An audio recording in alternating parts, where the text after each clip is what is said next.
Bom dia, boa tarde, boa noite, depende do horário que você tá vendo esse vídeo.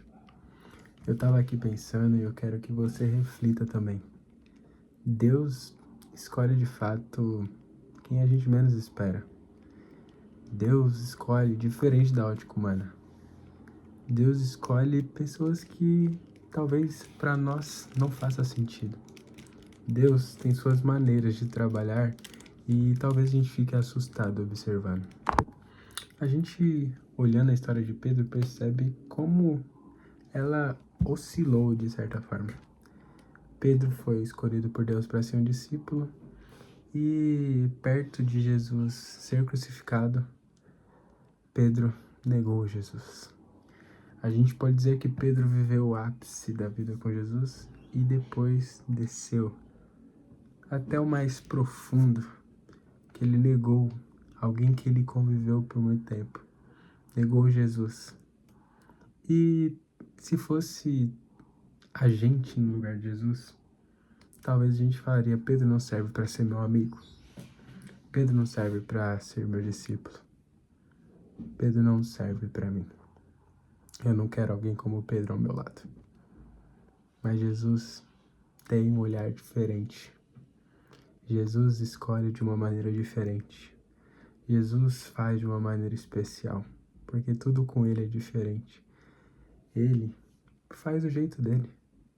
E a gente talvez pense que o jeito que Deus selecionou para nós é o pior. Mas o que Deus seleciona para nós é sempre o melhor. Ele sabe tudo. Tudo.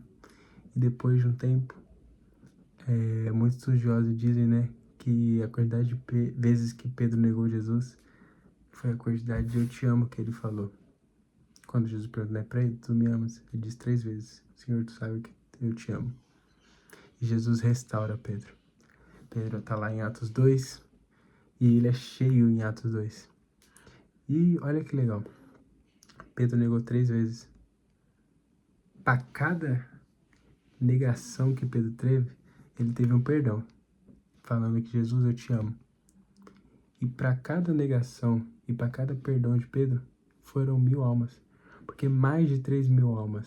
Então a gente pega o pecado de Pedro, gerou uma bênção. Sabe aquela frase que diz: onde o pecado abundou, superabundou a graça? O pecado pode ter abundado na vida de Pedro, mas a graça superabundou e através da vida dele foi convertida a mais de 3.000 almas. É um número gigantesco de almas para uma só pregação. E aí a gente observa que Pedro saiu de um improvável para alguém totalmente usado nas mãos de Deus. Então, fique com essa reflexão. Você pode ser um improvável, você pode ser um perdido, mas Deus tem um plano para você. Você pode ter errado uma, negado 2 ou até 3 vezes, mas através de você, Deus quer salvar mais de 3.000 almas, assim como Ele usou Pedro. Ele quer usar você também. Então fique tranquilo, se mantenha na posição, porque Deus tem algo para você. Deus tem um plano, um projeto, e nada vai impedir isso, mesmo você sendo improvável. Na mão de Deus, tudo que parece improvável se torna possível. E ninguém impede os planos dele. Então descanse e viva o plano de Deus para sua vida, mesmo sendo um improvável. Deus abençoe.